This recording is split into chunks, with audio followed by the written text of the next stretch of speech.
Welcome back. It is Sound Off time now. Every day on Live at 3, we tackle one of the day's big issues with our friend from News Radio 620 WTMJ, Jeff Wagner. And it is political convention season. Republicans are gathering in Tampa this week to officially nominate Mitt Romney and Paul Ryan on the presidential ticket.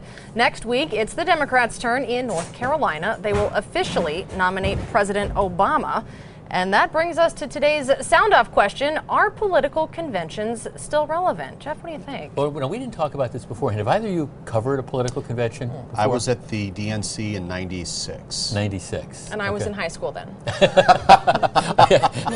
Okay, so there you go there. I attended the 1996 Republican National Convention. It was in San Diego. And it's funny because my memories of that are going to the San Diego Zoo and going to the little bar where they shot some scenes from the movie Top Gun. Those are my two big recollections of that event. But see, some people think that the conventions are still a big deal. Let's start with Kent in Kenosha.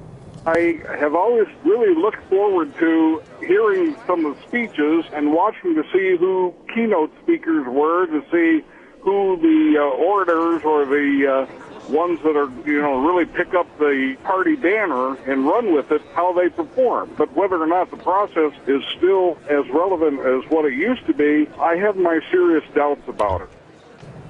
Well, of course, it's gotten to the point where the networks aren't providing anywhere near the type of coverage that they used to. I mean, you can watch it if you want to watch gavel-to-gavel coverage, but there's not that much that's out there. Here's Laura in Milwaukee.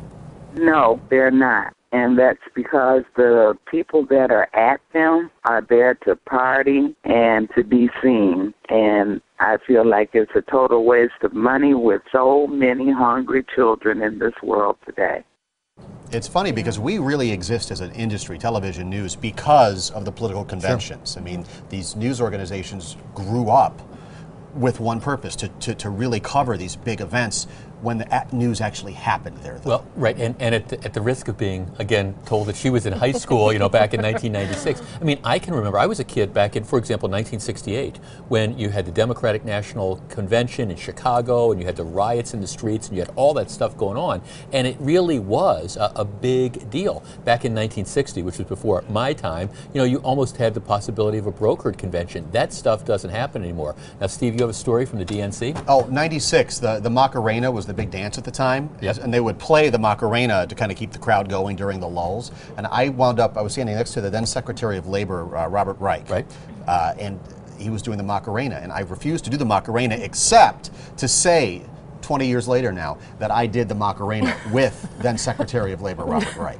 There's value in that, if nothing well, else. I think right? we should talk him into doing that. Can you still do the Macarena, maybe? How it goes. Oh, that's what they end up all saying. Commercial break. Yeah, it is going to be. I still think that there's a lot of interest, and especially with the Wisconsin connection this week. I mean, I think it's going to be absolutely fascinating. So, as a political junkie, I'm going to be watching. Just not as newsy as it used to be. Not as newsy, but still interesting. Jeff, thanks.